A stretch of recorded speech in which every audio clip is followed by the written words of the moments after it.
that are on my timeline. My Uncle Wayne friends, my cousins Dushan, Paris, and Tajader, living well respectively. And the thing about it is like, excuse me, I had a great, uneventful Father's Day, pretty much, except for the last part. But I went home. Like the thing about it is like you have an uneventful Father's Day. What does that mean, Larry? That means that it's neither here nor there. It means that everything was cool. I'm still alive and I'm still kicking. So, shout out to the Juneteenth celebrations that went around the city of Cleveland. Excuse me. The actual Juneteenth day is June 19th, which is this Thursday. There's going to be a couple of more celebrations. So I'm off June 19th and June 20th. I don't know what to do with myself. Shout out to New Voices for making that happen.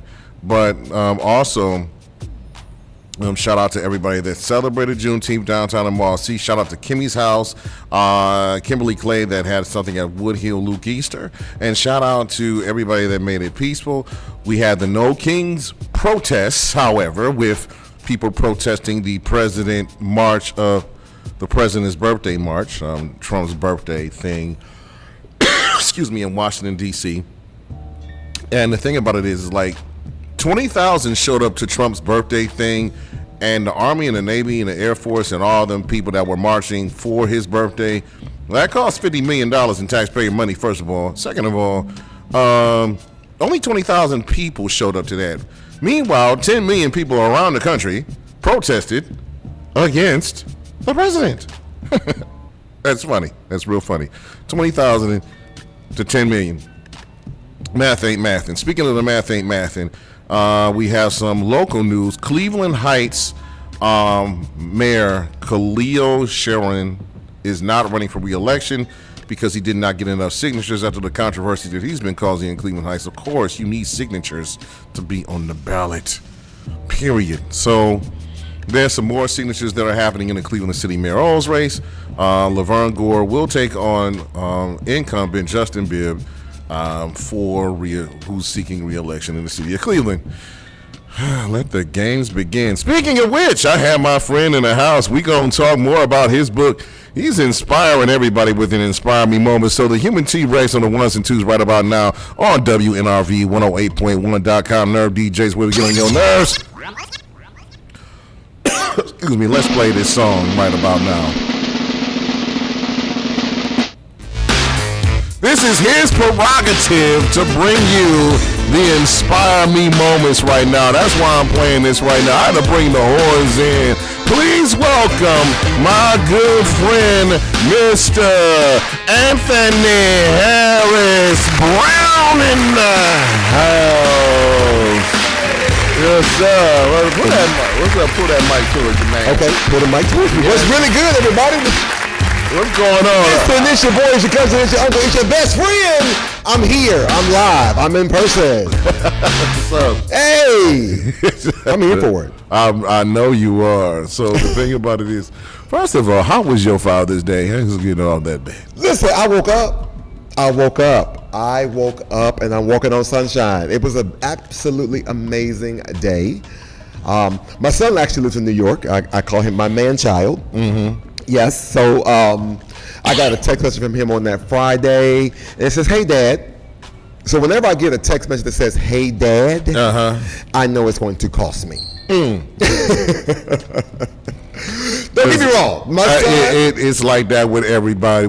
Trust me, when I get that, it was when I get that call or dad or something like that from Jalen, I understand. So I mean, don't get me wrong. He's doing the right things. He's a working actor in New York City, but living in New York is costly. And trust me, I know because I'm helping pay for it.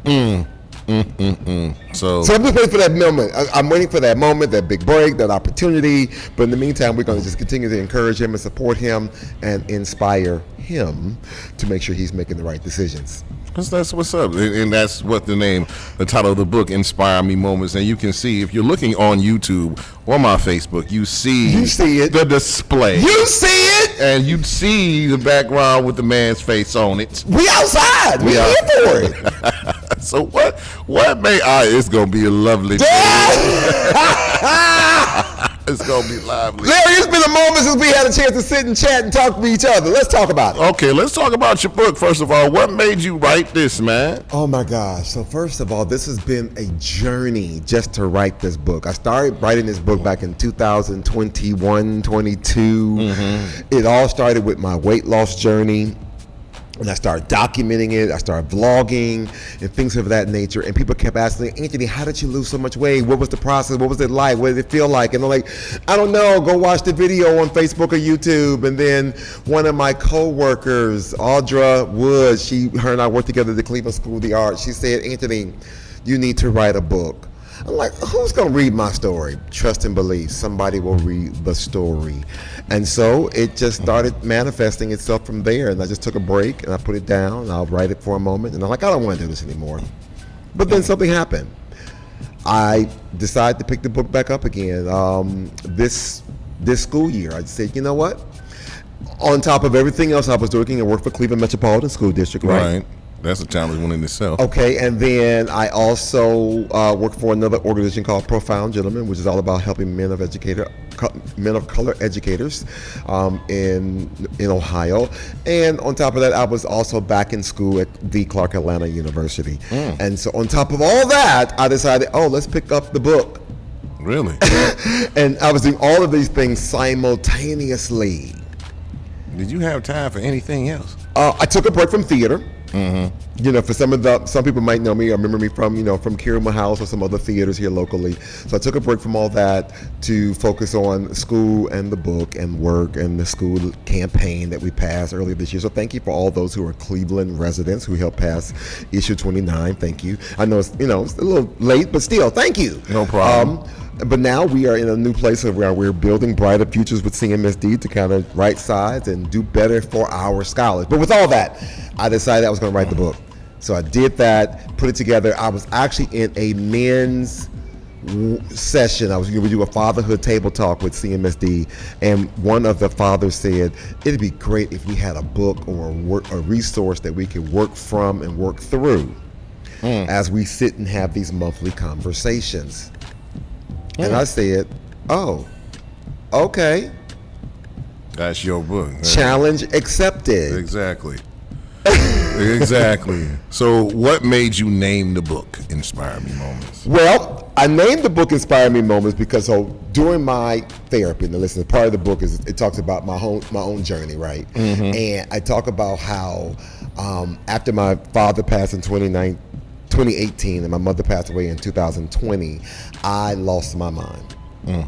And I was going through therapy. Yes, black men, we do go to therapy. And I was diagnosed as a manic depressant and things of that nature. So I take 3 happy pills a day. Yes, I call them my 3 happy pills. Okay. And through my therapist and my psychiatrist, I was challenged to journal. And so I started journaling, and from the journaling, I started to vlog.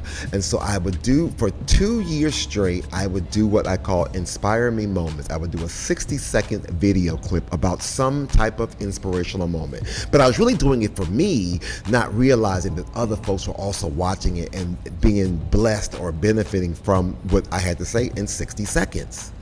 And that's where the book came from. So I'll sneak peek right now. There are 11 chapters. In each chapter, there is a clip. There's a QR code to the video. Really? Okay. So that you can watch where the inspiration behind that chapter came from. So it took you a while to write the book because you were doing everything else. Yes. So and then you were inspired. Then what else you want to? And this is, by the way, June is Black Men Mental Awareness Month. Yes, So I'm all about here trying to make sure black men understand that mental health is real, physical health is real, and I need for us to go to the doctor. Pretty much the health part. Yes. Okay. So what do you have to say to the men that are apprehensive about getting their mental and physical health checked? If you don't do it now, your body will shut you down. If you don't. Unfortunately, I had one of my fraternity brothers, a member of Alpha Phi Alpha, just recently had an emergency amputation because he did not listen to his body. and he was in a bad place. I mean, we had just talked on Tuesday of last week, and by Saturday I get a text message saying, hey, I had to go through surgery. And in his mind, he thought they had amputated just maybe a toe or two, but when I got to see him on Sunday, the entire foot is gone. And the first thing I said was, you got diabetes. And he was like, I was not listening to my body. I did not adhere to the advice of my doctor. That's the problem. See, the thing about it is like there's no, and the thing about it is men weren't taught that when we were growing up. Some of us weren't. We weren't. So especially black men, We you know. weren't. So what? So as far as the book itself, you have done. Have you done a book tour yet? Have you done anything like that yet? So listen, so right now, like I said, I literally just launched the book Father's Day weekend. I was excited about that because I figured, because part of the book is also about my daddy issues. Okay. Oh my gosh. Now, don't get me wrong. I love my father immensely, but my father and I didn't always see eye to eye, and we didn't get along. We didn't have the best relationships. It was very strained. Yet, when in my father's last days, his last several months, I have 3 older brothers who are now deceased. His grandchildren were not available. So when my father got sick, no one was available to want to be bothered with him. And I said, well, what you mean be bothered with you? You're my father. And so I took him in. So as my son had went to college, my mother had went to a nursing home because she had an amputation, and I moved my father and me because he was sick. And I took care of my father and my mother until their last dying breath.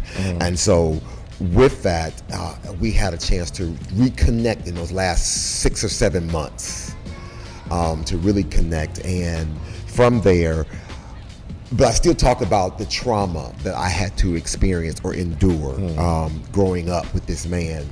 And so I had finished the book in May. I was going to wait till the end of the month of June, but then I had a couple speaking engagements. I said, you know what? Let's just drop the book Father's Day weekend. And so we've been kind of like Al Grimes and the Fatherhood Initiative. I had the Inspirational Voices of Peace Father's Day brunch on Saturday. I had a commencement Saturday afternoon. I was at church on Sunday. I was at the Cigar Lounge Sunday night. So for the past several days, I've been promoting the book wherever I go. Okay. But then even more, I'm also offering opportunities thing called Inspired Conversations, where we can create this brotherhood book talk tour where I'll come virtually or in person. You buy at least 15 books, I'll come and I'll facilitate a workshop for you. Really? Yes. Okay. So where are the books on? Where can we get these books, man? Okay, listen, so you can purchase the books right now. You can go to my website at aharrisbrown.com. You can find them right now on Amazon, Barnes & Noble to get started with. We're going to start exploding and letting the book be available on other platforms. I do have some in person, so I was able to, I go to the historic Second New Hope Missionary Baptist Church where I grew up, and I actually had my first signing on Sunday. So, so I was so excited. Many of my church members met me after service and purchased the book, and they've already been commenting and sending me reviews saying, oh my gosh, Anthony, I didn't even know this much about you. And they're like, we knew you since you was like a baby, and this is like, wow. So pretty much the Inspire Me moments based off the weight loss journey, personal life, everything else like that. What is one of your favorite chapters in the book? Oh, one of my favorite chapters. I talk about these Cheddar Bay biscuits. Oh, Cheddar Bay biscuit? Yes. Why are you talking about food? You know I'm hungry. God dang it. Listen, so this is, I want to say, oh my gosh, it's, is that chapter 6? Yes. No. Yes, it is. I think it's chapter 6. No. It's chapter 5. It's chapter 5. I deal with family trauma. I deal with rewriting the narrative. Yeah. And all I'm going to say is I had to have this hard conversation and slap in the face at Red Lobster over the biscuits. Now, for those who go to Red Lobster, you know you love those drop dough buttermilk, them Cheddar Bay biscuits. Right. But I lost my appetite at that table with that conversation. It destroyed me. I died right there. Emotionally, spiritually, I lost it. I didn't think I could recover, but yeah. So you got to buy the book. I can't tell you the whole story. Right. The other one, okay, another chapter that I really like. Is chapter 4 called "My Name Is Victory." And it's more than just a song, because there was a song by Jonathan Nelson, called "My Name Is Victory," and I had no idea. This is during a time I talk about that. Now it's part of my health journey. There was a moment where I was in the hospital and the doctors thought I had brain cancer. They had done the CAT scan. They saw all the tumors, what they thought were the tumors, spreading all over my brain, and they were ready to cut. They were ready to go in, bust my skull wide open, and get busy. Oh, but on the third day, come on, somebody. On the third day. After having a couple different consultations and being in the hospital on that third day, just like Jesus got up. Come on, somebody. I woke up. You woke up. I woke up. Amen to that. Things got a whole lot better after that moment. But that was just a part of the health journey. There's a whole lot more in that chapter that I could talk about. But with all that said, oh my God, I just left the doctor talk about health and wellness, right? Right. Let's just went to my primary care about a week ago, and he told me, now mind you, I am 55 years old. I'm at 167 pounds, where I used to be 450 pounds. I was considered morbidly obese. For the doctor to come and say I am in the best health I have ever been in my entire life. Congratulations. We gotta get Black this stuff for that. Golly. You gotta, like, the thing about it is, like, you have to be in that particular health. Thank you, T-Rex, for that. You got, like, to be in the best health and best shape that you can be, and the doctor said so. This is one that is wonderful. So the thing about it is, first of all, being over 300, what inspires you to lose the weight in the first place? My dad. So my mother and my father both had cancer. They both had a lot of major health issues. And so one day my dad came into my room, and I talk about this in the book too.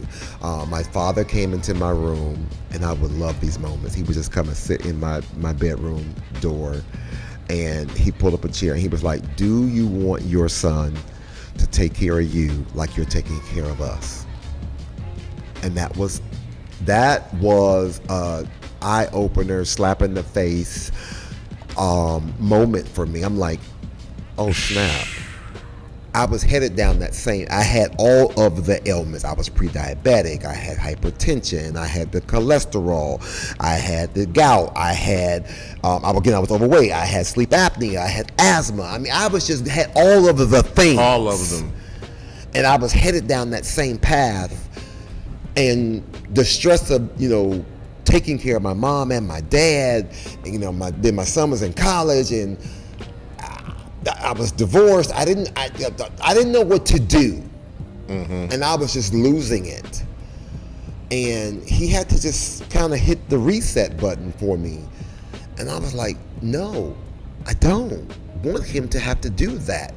I hope that my son will be able to take care of me, because he has made it, and he just wants to just say, Dad, you can retire, and I got it from here. Not because he has to take care of me like I have to take care of my parents, if I can avoid that. Right.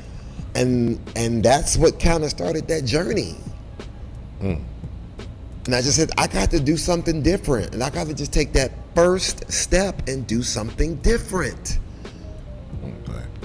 That's what's up. Sometimes you have to make that change. I think, Michael Jackson's Man in the Mirror song said it best. So it is what it is. So anything more that you want to tell us about this particular book? Because I see the design is fire right now. Listen, I have a wonderful creative team between like my editing team. I have I got some great graphic artists who have helped me. I'm so glad to have a community of HBCU alumni, educators, and all those who have been, in my corner. Like, Anthony, we got you. We're gonna support you. They just, But I think the biggest thing, I just wanted to be able to, one, I wanted to capture the story. Two, I want to be able to say. So part of the book, understand, is not only is it a memoir. And here's the thing I want to also challenge. Just say that my son kind of read one of the drafts. Now, he hasn't seen the final rendition, but he read one of the earlier drafts. And it's interesting. He was part of my editorial team as well. And he would say, "Dad, I need more." Mm-hmm. Like, what? He said, "You don't understand. I'm learning so much more about you." Even though my son has been there. After his mother and I got divorced, he's been there. I mean, she got the dog, I got the house and the boy. Okay. But he's like, "I'm still learning so much more. I was right there in the house with you." And so he would push me like, "No, I need you to write more about this. No, I need you." He started asking me all the clarifying questions. "I need more on this topic. I need more on this topic." And so from there, the book became not just a memoir, but it became a workbook. So there is after every chapter, there is an introspective moment where I'm challenging the reader with 3 prevailing questions after each chapter. What did you learn from this? How did this impact you? Where did you see yourself in this space? Right. Then you turn the page. Then I'm going to say, okay, now that you've done the homework, the next assignment is now go and challenge somebody else. Go help the next man or woman or mentee. So there's an activity to every chapter where it's not just for you, but it's for you and someone else at the same time. Will there be a final quiz at the end of the book? At the last chapter, it's 11 chapters, correct? And it's funny because that's the teacher in me. So I wanted you to be able to learn from this. But no, so at the very end of the book, again, so I told you earlier that in the book, I was also working on my educational leadership principal license, right? So I was in Clark, Atlanta at the same time. So in the book, I'm also, if I talk about mental health, I'm going to give you, I'm going to reference where I'm getting this content from. So I'm not just making this up. When I'm talking about my weight loss journey, I'm not just making this up. I'm talking about sobriety and addictions. I'm not just making this up. Let me actually give you the reference of where this is coming from. So I'm writing it in APA style, like I'm writing a paper. But then I'm also providing you with resources. I'm not going to just say, "Oh, mental health is real. Go find you a therapist." No, I'm going to say, here's a website where you can go find a therapist. Psychologytoday.com, where you can put in your content, your information, your insurance information, and you can find a therapist in your community that fits your insurance or fit your financial status. If I'm talking about my journey in education with HBCUs, I'm going to give you some resources of how to research HBCUs. So yes, so I'm providing you. I'm helping the community. You are helping the community. You pretty much are saying to everybody, listen, here's where it is. This is where I got the help from. Maybe it'll help you and do everything else like that. And you're like, and you don't see books like that. And you said you wrote it in the style of, I'm doing research. I'm doing a research paper. You did the research for the reader, correct? Yes. So then of course, one of my fraternity brothers said, "Anthony, if you could write a 300-page book, you could write a dissertation." I was like, "If you don't go on somewhere and get out my face." What is the difference between writing this book and writing a dissertation? I know, probably nothing. He's like, "You've done the work, just do it." I'm like, "Okay, I guess maybe I'll think about it, but not right now." Not right now. Okay. So the next phase is to, and you said you've been on tours. You launched it Father's Day weekend. Shout out to that. You said, what is the next phase? You going to go on a national book tour, or? I'm asking. I would love to. So here's the thing. Now,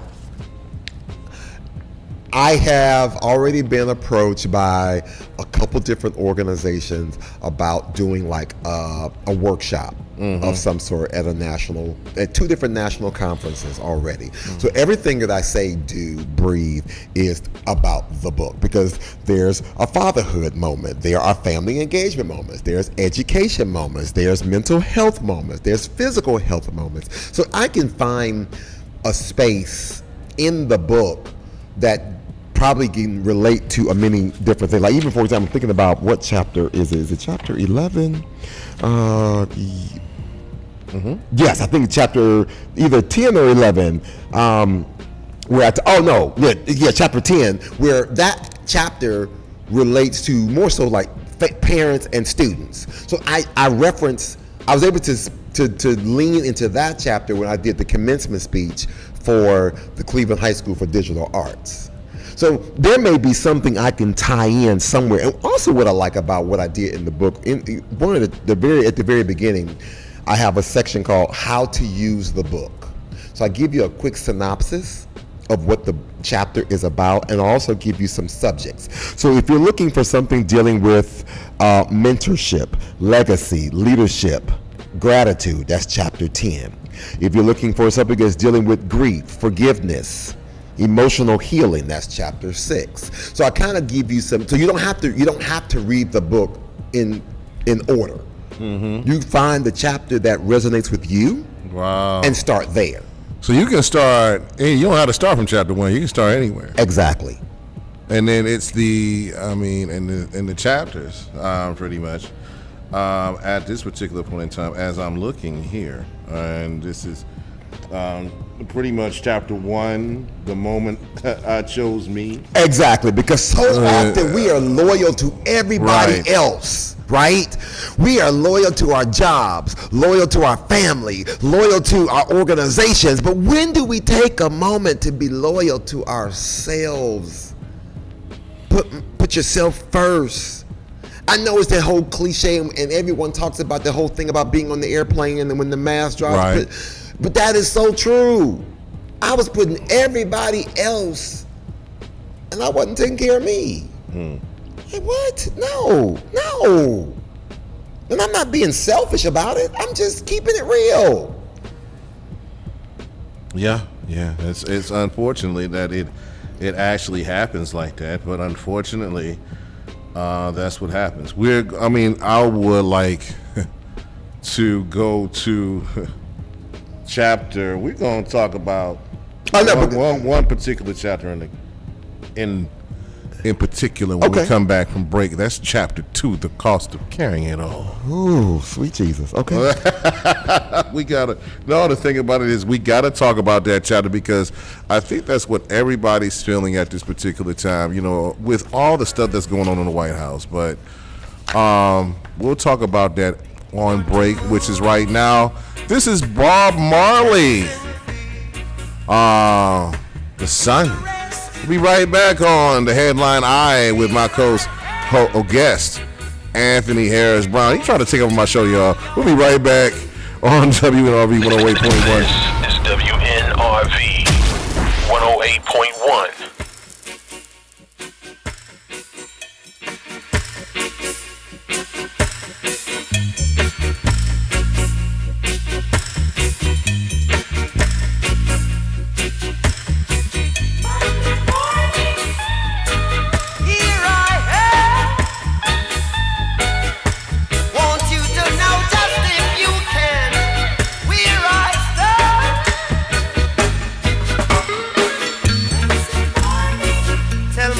A new day is rising.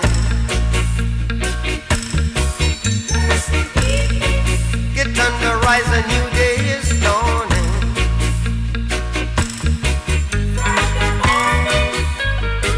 Here I am.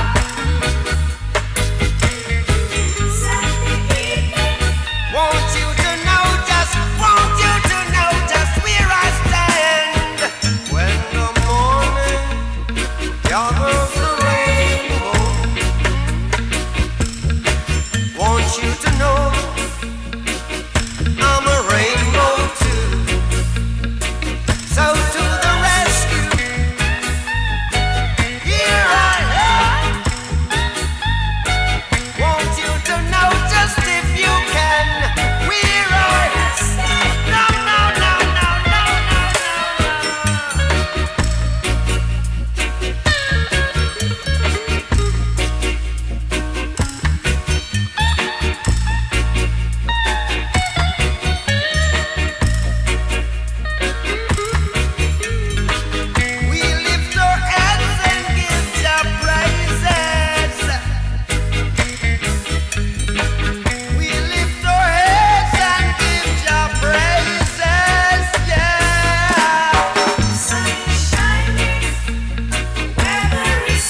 What's up? It's your girl, Author Ivy Lee. Tune into the Headline Eye on WNRV 108.1.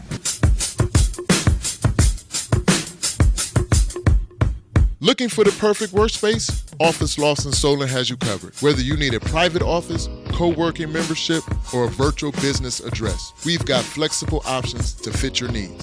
Check out our 2 spring promos. Enjoy free co-working Fridays and no deposit on private office rentals.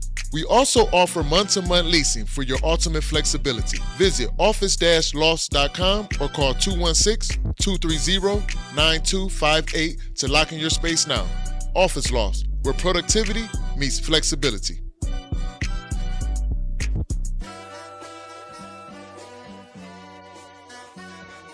See you soon. Hey y'all, this is Catherine Danielle and I'm checking in with Headline Eye on WNRV 108.1.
We're back. That is Zap.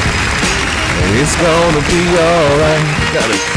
This is old school summertime music right about now. I see Mr. Brown rocking with it. Yeah, so what's your favorite summertime jam, man? I think my anthem is always gonna be Will Smith, Summertime. That's gonna be it right there. I mean, that just puts you in the mood. You know, I done got the carb wax, I done got my hair. Well, I ain't got no hair no more, but I mean, about to tell a lie on the radio. I know I was like, like you used to have hair. But I used to have hair. You know, that was the song there. That got you ready because you was getting ready for something back. Do people even still do? I mean, I'm dating myself. There used to be a time we would go to the park, wax the car, drive around town with the wax on the car.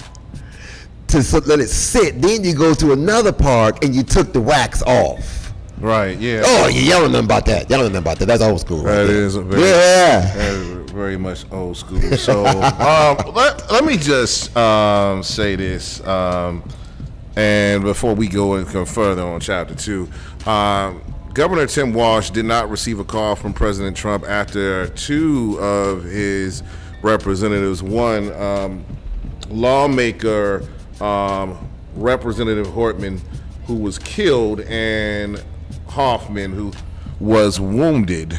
Those people by a Lance Boltier, who is in custody right now he was on a hit list. He had a Democratic hit list of people that he wanted, like 70 senators who voted for or were siding with abortion rights and things of that nature. He was living with 2 roommates.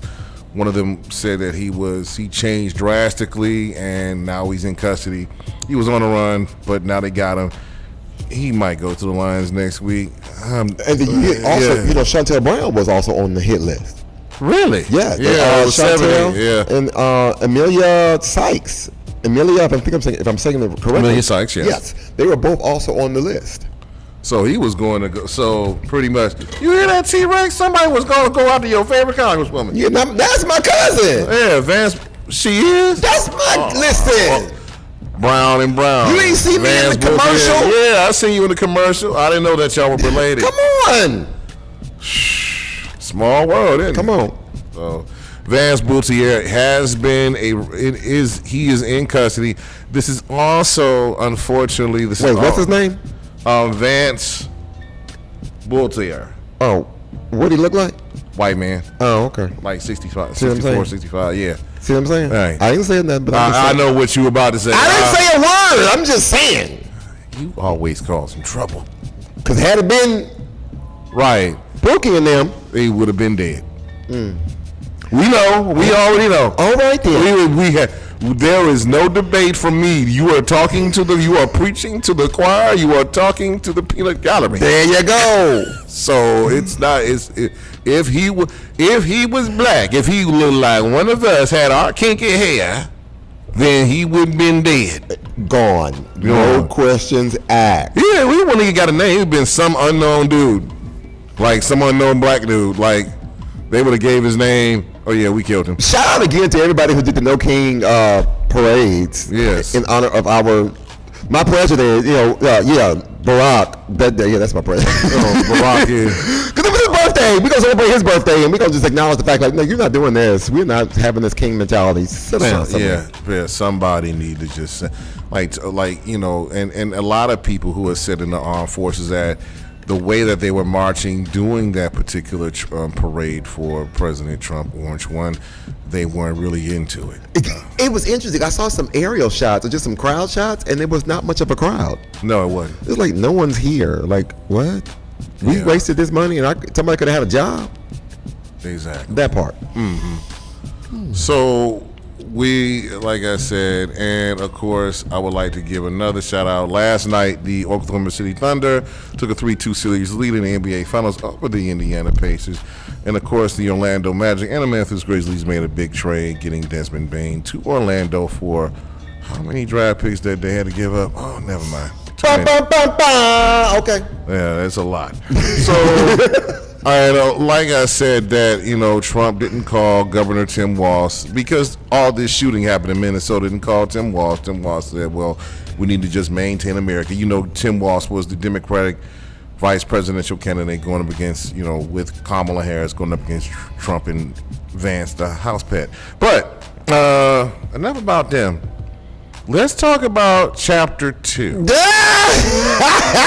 You were trying to avoid that, weren't you? I was. I thought you was gonna let's talk about. You know I me. was I'm one- about to let you. I'm about to let I that thought we were gonna slide. just talk about Elon Musk or something, like, and see what's going No. on in his world or something. I don't know. I mean, I guess him and Trump made up. I don't really care. I'm like, let the monsters eat each other, like I said last week. Let them eat each other. Did they kiss and make up yet?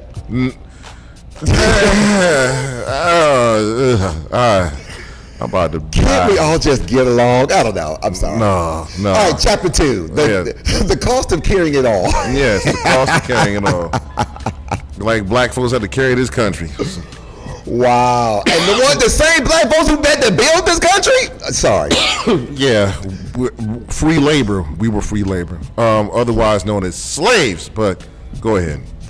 Had it not been, Du Bois once said, let me talk about that, because it's so thankful, because I'm black folks in education and higher education and being able to make something of our own, because W.E.B. Du Bois once said, had it not been for the Negro college and schools, meaning HBCUs, had it not been for these institutions, we would have been driven back into slavery, because these schools had to give us an opportunity to open our eyes to see what we can do beyond just the other folks, because wasn't nobody doing nothing for us. Well, there were a few, not a lot. And so we had to do it for ourselves. And for that, I am thankful for that, because it did open our eyes. Talk about stay woke or waking up. Come on, somebody. But anyway, Chapter 2. This chapter exposes the weight of invisible loads. Okay, so we talk about grief, pressure, perfectionism, past trauma, and what happens when we confuse being strong with being silent. Sometimes it's okay to be quiet. You heard the strong silent type. He's the strong silent type. Yes. So it centers the emotional toils of unprocessed pain, and the turning point that comes with releasing the need to do everything and be everything. Again, taking care of everybody else. So, and holds everything for everyone. Like, I gotta carry it for everybody. Like, but then who's carrying it for you? So the lesson: You were never meant to carry it all by yourself. Okay. So there's a lot of things I talk about my childhood expectations of being the strong one, because there were times when I had to be quiet when I didn't have to be quiet. I was told I had to, that whole mentality of don't cry, man up, handle it. You could deal with it. You just got to just suffer through it. Why? Why can't I cry? Why can't I release? What's wrong with that? It was an early trauma of having to, especially with my mother's passing, and how to really grieve from that. Because I had a hard time. I told you, I had a hard time because I was so busy trying to not let anybody down. Right. And I didn't want to appear weak. Okay. I just got a call. Shout out to Lisa Nelson. She said there's a domestic violence victim that's been waiting to talk to the police department in 4th District for like 5 hours. What is wrong with y'all? Get your stuff together. And I'm not going to release the name, period. But if you can check, somebody can check on this poor woman. She's been at 4th District Police Station for 5 hours. She's a domestic violence victim, and she's not been seen by anybody. Oh, so back to chapter 2. This is what we talk about, carrying it all. Back to chapter 2. Yes. How do, unprocessed pain, unprocessed grief hurts physically as well as mentally, correct?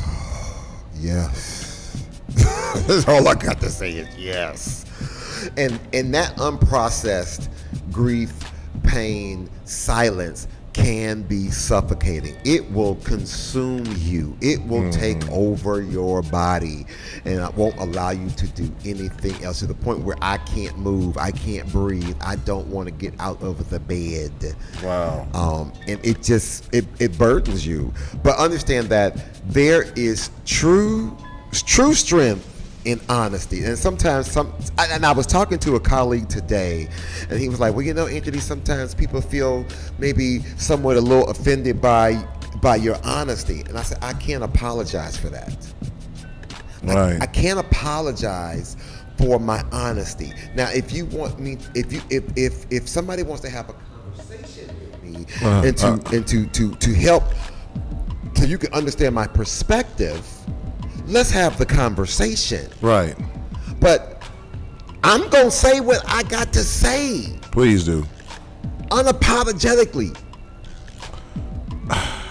And the thing about it is like, how do you process the pain? Do you let it out? Do you do something else? In your perspective. So you got to process that pain. I mean, whether you got to walk it out, you got to go to the gym, you got to just go chill with your family and friends. You got to find a release. You must. It is just paramount to find that release and let it go. I didn't say forget about it. Right. But you got to get it out there. But it's kind of like that self-deprecating humor sometimes. So Kevin Hart's going to talk about his height before somebody else talks about his height. Right. So I got to get it out there and say, hey, this is who I am. I'm quick to say, hi. Back up. Push it closer. Okay. Yeah. I'm going to say real quick, hey, my name is Anthony Brown. I'm an alcoholic. I'm going to tell you, yes, I had to deal with alcoholism. Before you come at me and talk about it and try to use it against me, let me address it first. Let me get it out first. Whatever that issue, that pain, that trauma, that grief, that anxiety, you got to get it. You got to get in front of it and control that narrative. And then it releases you, because now it doesn't bother you anymore. What is the main thing you want your book to do? What is the main thing that you want your book to do? Because it's got a lot of great chapters in it, from 1 to 11. What is the main thing that you wanted to do for the reader? Somebody who bought the book, what is the main thing you wanted to do? The main thing is I want people to know that you were never meant to stay silent. You were meant to live out loud. And live out loud with no regrets. Accept the mistakes, own it, live it. Even that's one of the biggest things I learned from my dad. Even though he knew, before my father passed away, he came out and said, I know I was not the best father to you, but I don't regret what I had to do. And I still took care of my responsibility. And for that, he said he apologizes, but I never stopped loving you. And for that, no regrets. Right. And so that's where, I want people to know that no matter what happened, we don't have to be silent about it. Whatever your issue, your concern, your gripe, your complexities in life, you don't have to be quiet about it. You can speak up and speak out and live out loud and receive whatever is out there. It's got your name on it.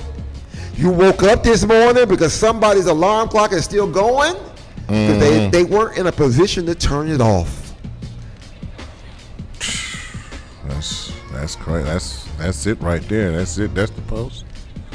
I mean, the funny thing about it is like we deal with so much as far as African American men, period, or just African American people. They're just people that, there's some outlets that, people turn to drugs and alcohol to relieve themselves of the pain. And that's what I did. I had turned to alcohol to try to relieve the pain. And that was not helping me. That was killing me. That was killing me. So I am so glad after it took me 2, 3, 4 times, a wrecked car and lost almost everything, for me to finally realize I ain't gonna be able to find this answer in this Long Island iced tea, in this tequila sunrise, or anything else. I had to let it go. So while I was 30,000 feet in the air between a sunset and land, I had to realize I had to let it go.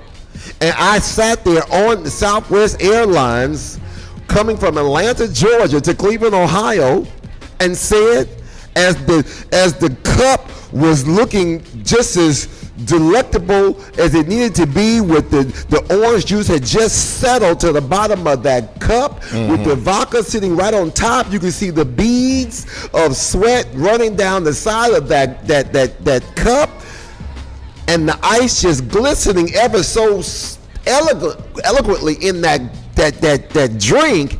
I said to myself, to God, I quit. That's what you said. That's what you did. And typically, I'm not the one who would leave any alcohol on the table, because I would call that alcohol. Listen, I would be quick, because that's alcohol abuse. I'm not doing it, but I did. So February 12th, 2018, I said, I'm not drinking anymore. That's it. That's all. I'm done. I'm tapping out. Got home. Any alcohol that was left in my house, I just poured it out. Wow. Just poured it out. Wow. Right. So that's a revelation as a feeling. And then, at the same time, around the same time, you started the book up, correct? No, that happened. Well, that was around the time. Well, no, because that happened later. Because I hadn't even lost weight yet. Right. That was before. But that was right. That was one of them early moments when my dad told me to get my life right, and I just hadn't received it yet. But that was one of the moments, like, I got to finally get my life right. I mean, you're never too old to do that, correct? Oh, no. You're never too old.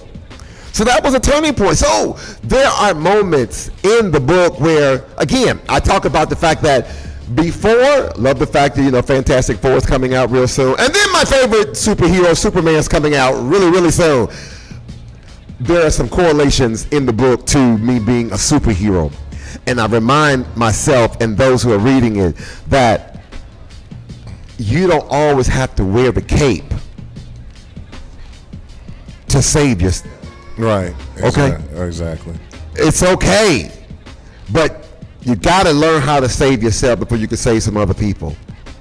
Save yourself. Save yourself.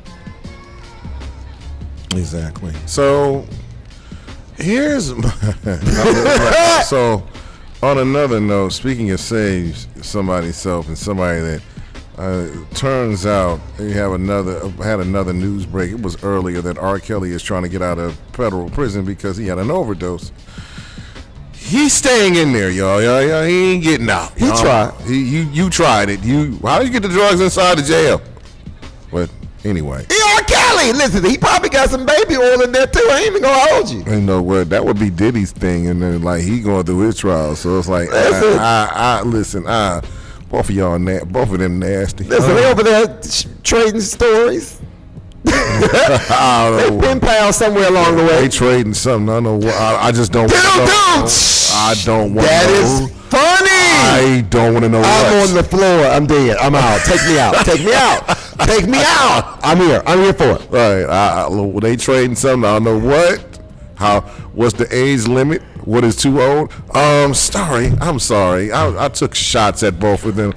I don't care anymore. Shots fired! I don't care anymore. I'm sorry. It's Okay. cool. It's cool.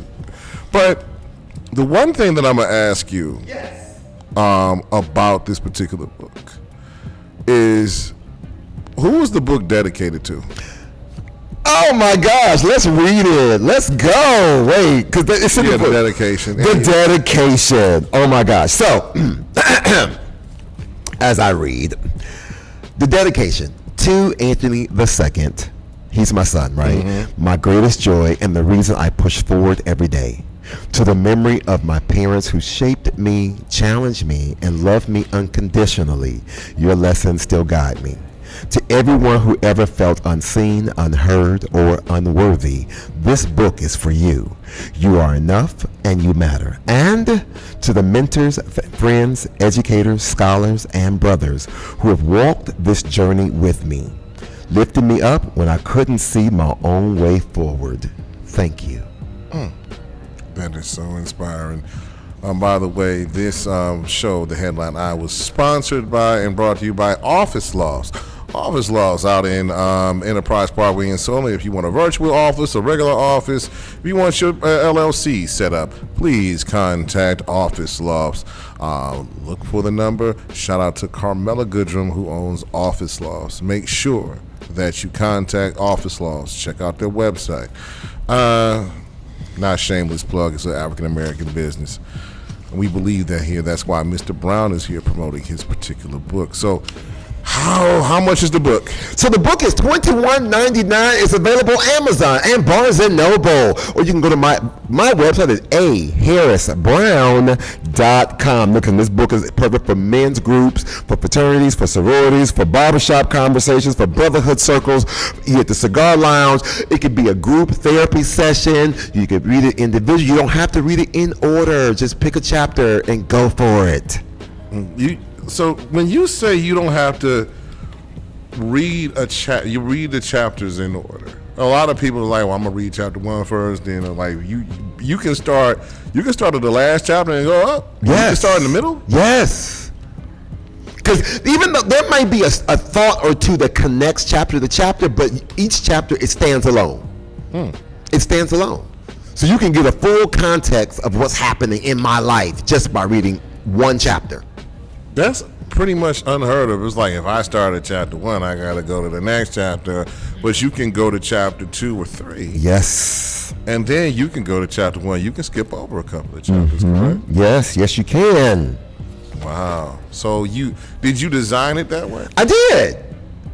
I was just looking and just trying to be creative. I want to do something different. So, I mean, how many books can you go to and you could just turn to a page and there's a QR code? And you can go watch a video. There's a QR code. You can go join my Discord and join a virtual online community.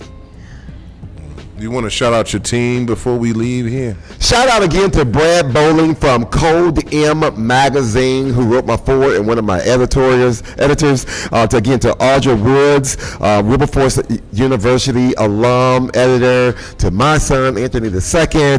To Melvin White, another author who was my coach in helping me get through this process. And to Dr. Monique Robinson, who was also on my creative team.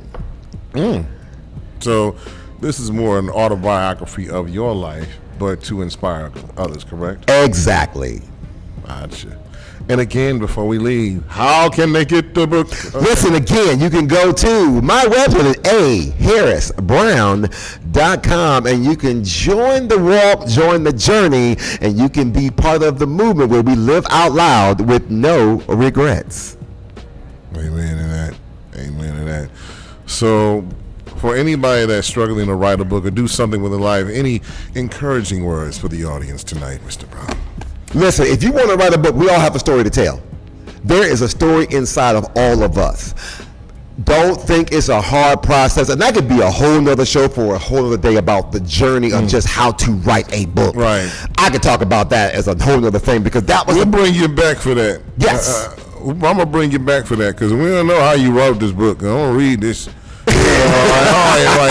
Like how to write a book. So I just want to talk about easy. It really is. When I give you the behind the scenes secrets, it's easy. So thank you very much for coming here, for talking about your book, blessing us, blessing my show with your presence, as always, enlightening, inspiring. I guess that's why you named it a book, Inspire Me Moments, because hopefully you inspire the audience to go out and buy this book. Especially y'all on Amazon. Y'all know you got gift cards out there. Y'all know you like Come especially on, dads. join me. It was a great Father's Day gift. So I'm appreciative for those who did buy it over Father's Day weekend. We had a great time. Thank you. And also, just remember this particular point. Whenever you feel like that you're not feeling inspired, you can always inspire yourself and pray to inspire yourself. So everybody enjoy their Juneteenth celebrations out there. This is 19th and 20th. Shout out to everybody that's doing it. So we I hate playing this song, but I'm gonna have to play it. Y'all know what it is. It's the Boots on the Ground song. If nobody tells me to live it today, I do. Here's y'all Boots on the Ground song. Peace. I'm out of here till next week. This is WNRV 108.1.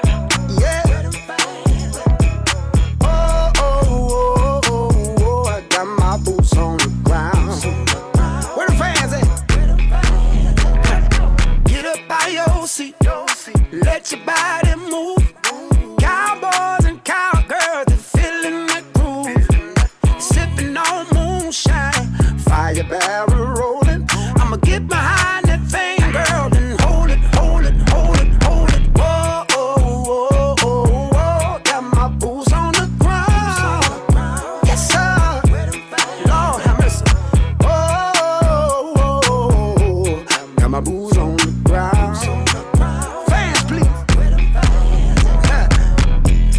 Got good knees, cause we gon' get it up. Everybody's dancing to that juke joint love. Hold on to your wig, hold on to your man, cause the steppers in that building, y'all, and it's going to fan. Come on. Whoa, oh, oh, oh, oh. Got my boots on the ground. Yeah. Oh, oh, oh. Got my boots on the ground, baby. Wait a minute. Boots on the ground, kicking up some dust. Boots on the ground, kicking up some dust. Wait a minute now, where them fans at? Where them fans at? Where them fans at? Hit me one time, hit me two times. Oh, oh, oh, oh, oh, I got my boots on the ground.